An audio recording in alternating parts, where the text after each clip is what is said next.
Ya, selamat berjumpa kembali di channel pembelajaran bahasa Indonesia. Ya, masih eh, menggunakan buku yang sama ya. Jadi pada kesempatan kali ini kita akan membahas bab 4, yaitu berkaitan dengan novel. Sebenarnya judul novelnya Menikmati Novel. Ya, kalau di judul babnya masih menggunakan buku merah ini. Ya, oke, tapi walaupun menggunakan buku merah ini, ya, materi yang saya sajikan khususnya pada kesempatan ini itu lebih saya padatkan. Jadi kadang ada yang tidak ada di buku ini, tapi tetap yang kita bahas adalah bagian dari novel, ya. Jadi eh, nanti tidak usah bingung kalau misalnya sudah ada yang pinjam buku, kalau ada yang sudah punya PDF-nya, tidak usah bingung kenapa kok tidak sama dengan di buku, dicari-cari tidak ada, karena saya melakukan penambahan, ya, melakukan penambahan secara khusus materi-materi terkait dengan novel, ya. Oke. Materi ini sebenarnya sudah tidak asing lagi ya, karena mungkin sebagian besar dari kalian sudah pernah membaca atau melakukan kegiatan membaca novelnya, ya, entah novel apa saja, entah judulnya apa saja. Saya rasa sebagian besar itu sudah pernah, ya. Jadi materi awal kita di semester genap ini adalah novel, ya. Jadi saya sudah, seperti yang sudah saya sampaikan, judulnya ialah Menikmati Novel, ya. Ya, kita akan ulas beberapa hal nanti di bagian ini. Jadi minggu lalu sudah kita awali dengan beberapa pertanyaan seputar pengetahuan dasar dari novel, ya. Itu tujuannya sebenarnya saya hanya ingin mensurvei dulu sejauh mana Anda tahu, sejauh mana kalian tahu tentang novel. Nah, kalau dilihat di era yang serba digital ini, ya, dari jawaban yang ada kemarin minggu lalu, saya rasa ternyata masih banyak di usia muda, di usia kalian yang ternyata menyukai novel.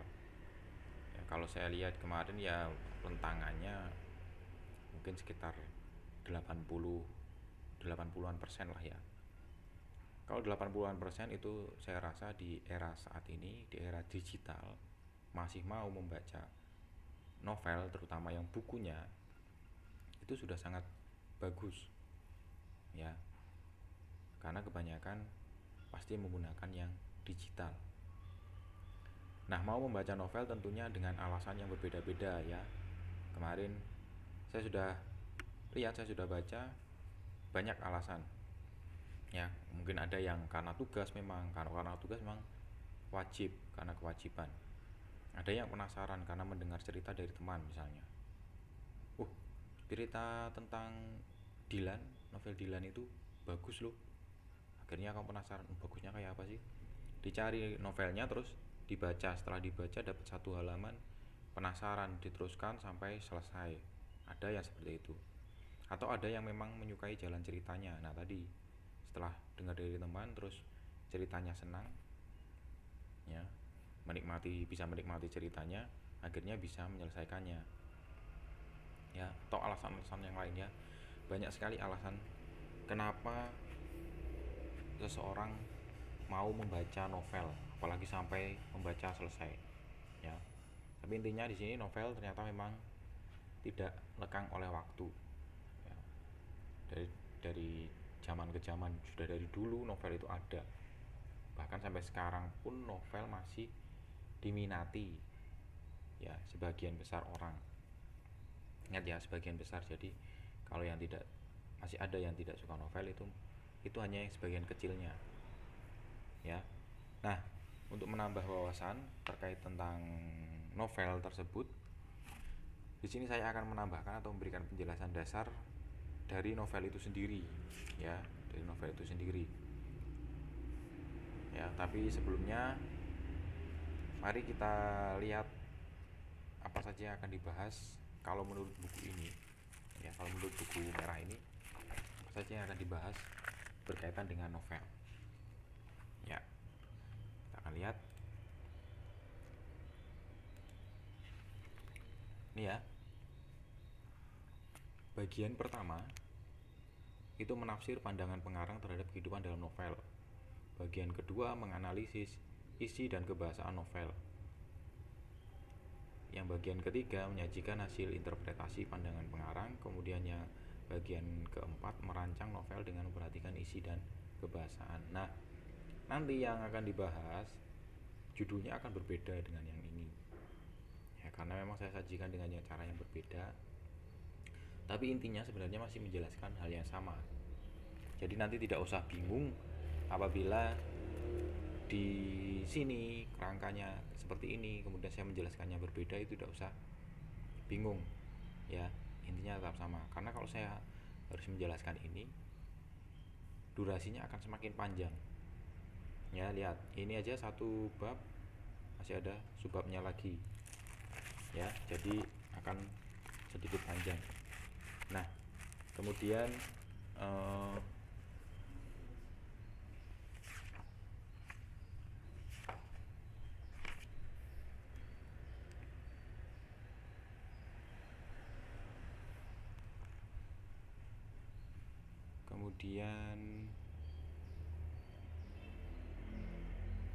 kita langsung masuk saja ke materinya ya, ke materi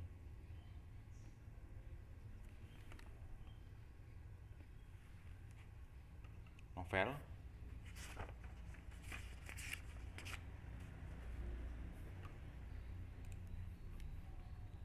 Nah, yang pertama itu tentang pengertiannya. Jadi untuk novel itu merupakan karangan prosa yang panjang, kemudian mengandung rangkaian cerita kehidupan seorang dengan orang di sekelilingnya dengan menonjolkan watak dan sifat setiap pelaku ya. Kemudian novel merupakan bentuk prosa fiktif yang memiliki alur dari lebih dari satu ya. Nah, kemudian dari penjelasan ini kemarin ada beberapa pertanyaan yang juga nanti akan sedikit mungkin dijelaskan di sini. Nah, dari penjelasan ini kemudian kemarin kayaknya ada yang bertanya tentang ceritanya karangan atau nyata. Novel itu ceritanya karangan atau nyata? Kalau dilihat dari pengertiannya ya harusnya karangan ya. Lihat di sini. Novel adalah karangan prosa yang panjang mengandung rangkaian cerita kehidupan seorang dengan orang di sekelilingnya dengan menonjolkan watak dan sifat setiap pelaku. Ya, seharusnya adalah karangan. Tetapi walau karangan, novel juga ada yang diangkat dari kisah nyata kemudian ditulis dan ditambahkan beberapa cerita yang nantinya bisa membawa pembacanya ikut masuk dalam alur ceritanya. Ada novel yang diangkat dari kisah nyata ya, hampir sama dengan film. Novel yang diangkat dari kisah nyata juga biasanya di sampulnya itu pasti diberi keterangan ditulis atau diangkat berdasarkan kisah nyata ya, itu pasti.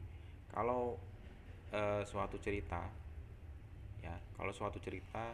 yang diangkat dari kisah nyata, entah itu film, entah itu novel, entah itu cerpen, pasti nantinya akan ditulis atau harus ditulis berdasarkan kisah nyata, karena memang kisah itu benar-benar terjadi. Hanya saja bedanya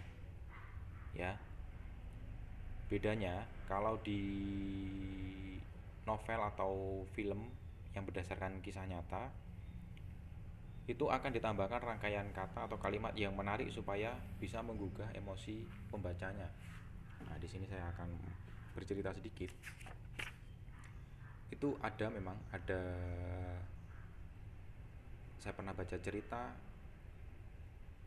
saya sudah lupa juga sih judulnya sebenarnya ya, tapi itu cerita terjemahan ya, cerita dari luar negeri. Intinya adalah cerita itu mengisahkan seorang anak yang hidup dengan orang tua angkatnya. Kemudian di situ ternyata dalam keluarganya anak itu disiksa hingga sampai dikurung di kamar mandi, diperlakukan seperti hewan peliharaan, bahkan lebih keji, lebih kejam daripada hewan peliharaan. Ada, itu memang diangkat dari kisah nyata. Kalau tidak salah cerita itu kejadiannya terjadi pada sekitar tahun 2000-an, ya 2005-an kalau nggak salah. Ya, benar-benar diangkat dari kisah nyata. Saya lupa judulnya, tapi nanti mungkin kalau saya ingat bisa saya share kembali. Ya, dan saya juga sudah sedikit karena saya membacanya itu tahun 2009-an, ya 2009, 2007, 2009, antara itu, tentang tahun itu. Ya, itu diangkat dari kisah nyata dan saya merasakan benar-benar saya bisa masuk ke dalam ceritanya karena si penulis cerita, bukan pembuat ya, karena diangkat dari kisah nyata jadi tidak dibuat-buat. Si penulisnya itu menambahkan hal-hal yang lebih mengena, ya misalnya saja sebenarnya hanya kalau diceritakan biasa sampai si anak itu meminum air untuk bertahan hidup, anak itu minum air dari air kloset misalnya. Ya sebenarnya kalau itu dituliskan hanya biasa ya sudah, tidak masalah. Tapi karena di situ dirangkai dengan bahasa yang baik, bahasa yang bagus, jadi pembaca itu seolah-olah berada dalam posisi anak itu, ya. Jadi itu yang perlu digarisbawahi. Nah di sini juga ada dari buku ini juga ada sebenarnya. Ini sebenarnya ada juga ceritanya seperti itu, tapi ya kalau ini penambahannya sudah sangat banyak, jadi tidak ditulis lagi tidak ditulis lagi cerita yang berdasarkan kisah nyata. Jadi desanya itu memang sebenarnya ada yang dari buku ini, yang novel dengan judul Ronggeng Duku Faruk, ya. Itu sebenarnya desanya memang ada, cuma memang menceritakan di sini menceritakan kehidupan sebagian kehidupan pada umumnya, kehidupan di desa itu pada umumnya, ya. Jadi kehidupan di desa itu pada umumnya. Jadi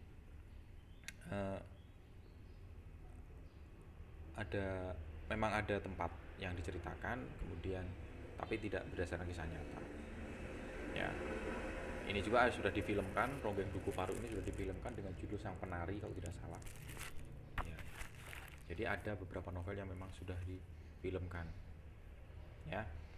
Jadi menjawab pertanyaan yang kemarin, beberapa pertanyaan dasar berkaitan dengan novel, ya. Jadi walaupun karangan, ada yang diangkat dari kisah nyata. Yang diangkat dari kisah nyata ya berarti ceritanya bukan karangan, hanya saja ceritanya ditambahkan dengan kata-kata yang lebih indah, kata-kata yang lebih bisa mengajak pembacanya masuk ke dalam ceritanya, ya. Jadi itu tentang novel. Nah berikutnya ciri-ciri novel. Nah ini ciri-ciri novel, ini juga menjawab beberapa pertanyaan yang ada. Nah, ciri novel yang pertama adalah jumlah kata. Itu tandanya adalah lebih dari 35.000 kata. Lebih dari 35.000 kata. Berarti minimal 35.000. Waktu baca itu paling cepat 2 jam. Kalau kurang lebih 2 jam ya paling cepat ya bisa 1,5 jam sih. Karena kurang lebih, ya. Kurang lebih. Kemudian jumlah halaman minimal 100 halaman. Semua ada batasannya. Kemudian novel menyajikan satu impresi atau pemberian kesan yang mendalam, kemudian pemberian efek dan emosi, ya. Jadi itu tadi yang saya katakan, kalau kamu membaca novel dengan menonton filmnya, itu lebih bagus membaca novelnya. Ternyata novel itu malah bisa lebih detail daripada filmnya, menceritakan lebih detail daripada filmnya. Nah ini menjawab beberapa pertanyaan, ya. Misalnya saja pertanyaan kemarin kalau nggak salah ada yang bertanya Pak, novel itu apakah harus panjang? Novel itu apakah harus panjang? Nah, karena dilihat aja ciri-cirinya. Jumlah katanya lebih dari 35.000 kata. Kemudian jumlah halamannya minimal 100 halaman. Itu yang dikategorikan novel. Ya, itu yang dikategorikan novel. Jadi menjawab pertanyaan kenapa apakah harus panjang? Ya iya, berarti 100 halaman itu ya lumayan kan. 100 halaman. 100 halaman itu 100 halaman ya A4 lah ya, A4 standar. 100 halaman A4. Kemudian ada lagi yang bertanya, apakah novel bisa mempengaruhi pribadi seseorang? Kita lihat dari ciri yang ini. Novel menyajikan satu impresi kesan, efek, emosi ya dari pembacanya. Jadi apakah bisa mempengaruhi pribadi seseorang? Bisa. Bisa. Bahkan kalau misalnya sampai ya ini sebenarnya kalau mungkin kalian pernah menonton ada ada video maksudnya ya, ada video ya, ada video yang mungkin video-video yang memperlihatkan emak-emak yang nonton sinetron kemudian sampai ikut emosi, misalnya membanting TV-nya, memukul TV-nya, ya, atau jerit-jerit dengan histeris karena pemeran yang diidam-idamkan di situ dijahati orang misalnya. Ya. Lihat di situ emosinya, emosi penontonnya atau emosi pembacanya ikut hanyut dalam ceritanya. Ya. Jadi apakah novel bisa mempengaruhi pribadi seseorang? Ya bisa. Bisa sekali. Ya. Saya membaca beberapa novel itu misalnya saja yang Laskar Pelangi 5 cm, kemudian yang tadi semuanya saya misalnya saja yang 5 cm yang 5 cm itu inti ceritanya adalah tentang pendakian ya, pendakian ke Gunung Semeru. Nah, di situ saya seolah-olah berada pada posisi para pendakinya. Ya, saya bisa menempatkan itu. Saya bisa misalnya saja ada yang terjatuh di situ, ada batu yang saya bisa ikut membayangkan. Ya. Kalau tidak percaya, cobalah baca novel yang kalian suka. Bacalah itu. Saya yakin kalau ceritanya kalian suka, pasti kalian juga akan bisa ikut hanyut di dalamnya. Ya. Jadi seperti itu. Ini menjawab beberapa pertanyaan juga. Ingat ya, ciri novel itu seperti ini. Nah, kemudian berikutnya adalah unsur intrinsik. Unsur intrinsik dalam novel itu ada 8. 1 2 3 4 5 6 7 maksudnya.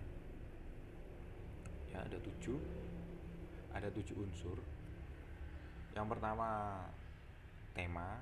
Tema itu sebenarnya nggak hanya di novel, di semua cerita, di semua teks itu biasanya harus ada temanya. Tema itu permasalahan utama dalam cerita. Ya, tema itu sifatnya umum. Tokoh, kemudian tokoh itu adalah para pelaku dalam ceritanya. Ya, ada aku, dia, saya, misalnya siapa lagi? Ya, nama tokohnya, Rasus, Serintil, Paijo, dan seterusnya. Ya, kemudian amanat itu pesan yang ingin disampaikan. Ya, latar atau setting itu keterangan waktu, ruang, dan suasana. Perwatakan itu cara penggambaran watak atau tokoh. Ini perwatakan ini misalnya watak Rasus itu seperti apa, galak atau lemah lembut, baik hati, dan sebagainya. Kemudian sudut pandang itu misalnya di sini posisi pengarang dalam cerita itu bisa menunjukkan orang pertama, orang ketiga, dan seterusnya ya. Ini sebenarnya sudah pernah dibahas, tapi ini saya bahas secara cepat saja. Kemudian alur itu pola pengembangan ceritanya. Apakah pola pengembangan ceritanya alurnya maju atau mundur atau campuran? Ya, campuran itu maju dulu kemudian ada flashbacknya atau mundur. Ya. Jadi ini harus ada dalam novel. Ini unsur intrinsik, unsur yang membangun novel. Kemudian minggu lalu ada pertanyaan juga, ya. Ada yang bertanya begini, apakah dalam novel selalu ada amanat? Apakah dalam novel selalu ada amanat? Jawabannya ya ada di sini. Lihat, ada amanat, harus ini unsur yang harus ada dalam novel. Jadi mau tidak mau selalu ada amanat. Karena novel dibuat itu nggak sembarangan ya. Kalau novel dibuat dengan sembarangan ya akhirnya novel itu sifatnya apa ya? Sifatnya nanti hanya benar-benar menghibur, tidak mendidik. Kalau di sini novel itu sebenarnya harusnya ada mendidiknya juga, ya. Oh iya, kemarin juga ada yang membandingkan novel dengan komik. Beda, sangat beda. Ya, novel dengan komik itu sangat beda. Kalau di komik itu baru tidak ada amanat, karena komik itu sifatnya hanya menghibur, ya. Sama seperti kalau dulu pernah membahas anekdot dengan humor. Beda ya, sama-sama menghibur, hanya saja yang satu ada pesan yang ingin disampaikan, yang satunya tidak. Kalau humor itu ya sudah murni humor. Kalau anekdot ada pesan yang ingin disampaikan, sama dengan ini. Kalau novel itu ada sesuatu yang ingin disampaikan dalam ceritanya, sedangkan kalau komik itu juga kalau komik itu tidak ada amanatnya. Kemudian saya lupa kemarin itu tentang gambar kalau tidak salah ya. Kalau novel itu biasanya ada juga yang beberapa disertai dengan gambar, tapi biasanya bukan gambar yang seperti komik ya.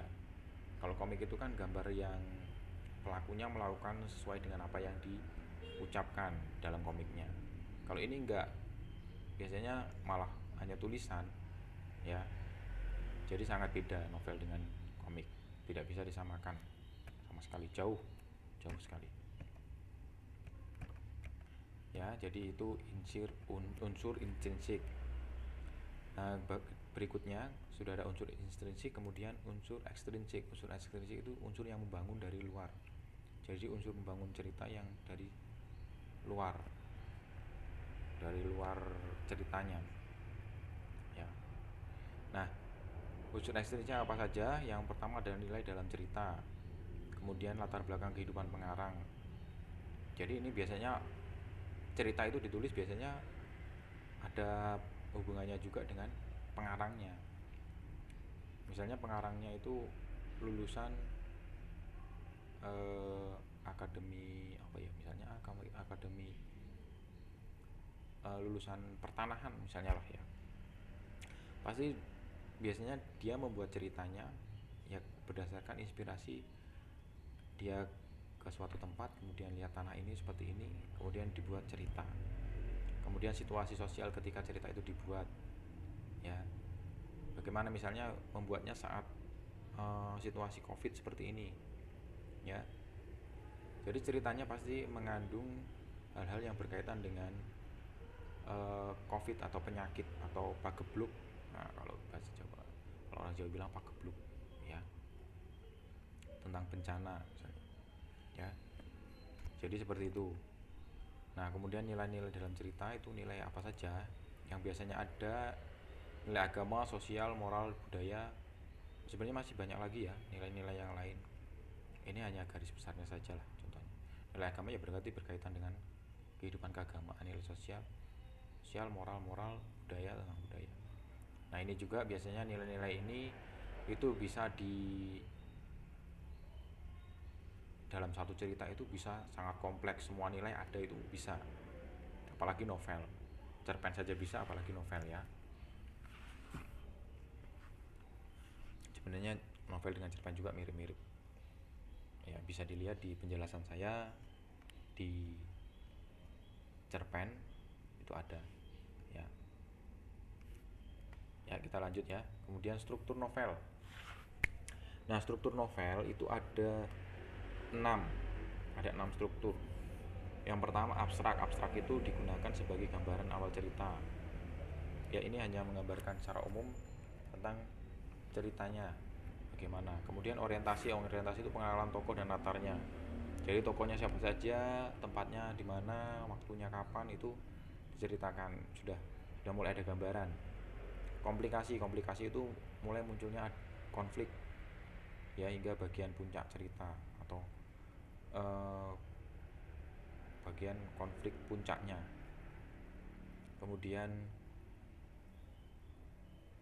evaluasi itu digunakan untuk menyelesaikan konflik yang terjadi atau menyelesaikan masalah yang terjadi. Kemudian resolusi, masalah itu mulai terpecahkan.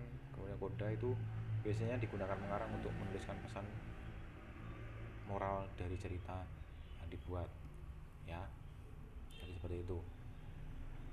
Untuk ini abstrak orientasi ini sebenarnya sudah sering dibahas, ya. Kita lanjut. Ciri kebahasaan. Oke, ciri kebahasaan kalau di novel itu biasanya menggunakan perumpamaan dan majas, ya. Perumpamaan itu hal apa ya,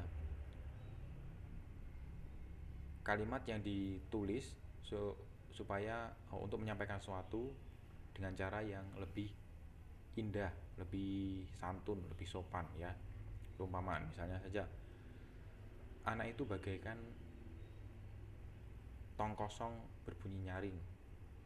Tong kosong, anak itu ya bagaikan tong kosong berbunyi nyaring. Nah, misalnya seperti itu. Tong kosong berbunyi nyaring itu apa? Tong kosong berbunyi nyaring itu maksudnya ya sebenarnya ingin mengatakan bahwa anak itu bodoh gitu, ya. Tapi dengan perumpamaan akan lebih halus. Sama majas juga sama. Kalau majas bedanya seperti ini. Majas misalnya saya menggunakan majas yang sudah dikenal saja, ya, majas hiperbola. Majas yang melebih-lebihkan. Misalnya saja kamu ingin menegur temanmu.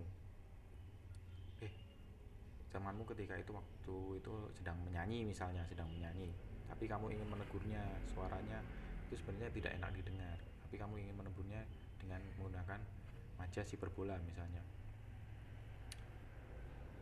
Suaramu itu kayak kamu kalau nyanyi agak halus sedikit. Suaramu itu loh indahnya sampai menembus angkasa, misalnya seperti itu. Itu entah memuji, entah menyindir, ya. Bisa saja memuji, bisa menyindir sebenarnya. Ya, jadi seperti itu maksudnya. Kemudian menggunakan kata sifat. Kata sifat tahu ya, kata sifat itu rajin, pandai, bodoh. Kata sifat itu biasanya bisa diimbui dengan kata sangat miskin, sangat kaya, ya. Tuh, dan lain sebagainya, nanti bisa dicari sendiri. Kemudian menggunakan kata yang menggambarkan waktu lampau. Misalnya beberapa waktu yang lalu, kemarin, ya, dulu, dan seterusnya. Ini juga bisa dicari nanti, cari sendiri. Kemudian mencantumkan penyebutan tokoh. Ya, penyebutan tokoh itu bisa berupa nama, kata ganti, aku, saya, kamu, dia, kalian, julukan. Julukan itu misalnya saja si kecil, ya, si kecil, si pembantu, si juragan, ya, si sultan, nah, misalnya itu julukan atau sebutan-sebutan lain, ya. Jadi untuk ciri kebahasaannya seperti ini, ya. Jelas nanti kalau kalian melihat ciri kebahasaan yang lain, ya jelas ada juga, bisa juga, ya. Intinya adalah novel itu ekspresi dari seorang penulis untuk menyampaikan sesuatu hal dalam ceritanya. Jadi apapun yang diekspresikan biasanya tetap masih menyatu dengan ceritanya, ya. Ya, jadi itu pembahasan kita pada kesempatan kali ini berkaitan dengan novel sampai pada ciri kebahasaan. Ya, seperti biasa, jika ada yang belum jelas, silahkan bertanya di kolom komentar.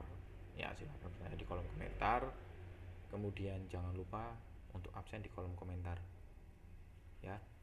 Kalau yang belum subscribe silahkan subscribe ya, boleh juga di share ke teman-teman yang lain ya. Jadi sekian materi tentang novel, sampai berjumpa di video berikutnya dengan materi yang berbeda, khususnya juga masih berkaitan dengan bahasa Indonesia ya. Ya, kita masih dalam situasi Covid, tetap jaga diri dan jaga sesama dari Covid-19 yang harus kita lakukan. Silahkan dibaca sendiri. Ya, dalam situasi pandemi kita harus tetap berhati-hati, bisa menjaga diri sendiri, jaga sesama. Ya. Ya, itu saja. Terima kasih. Sampai jumpa di video berikutnya.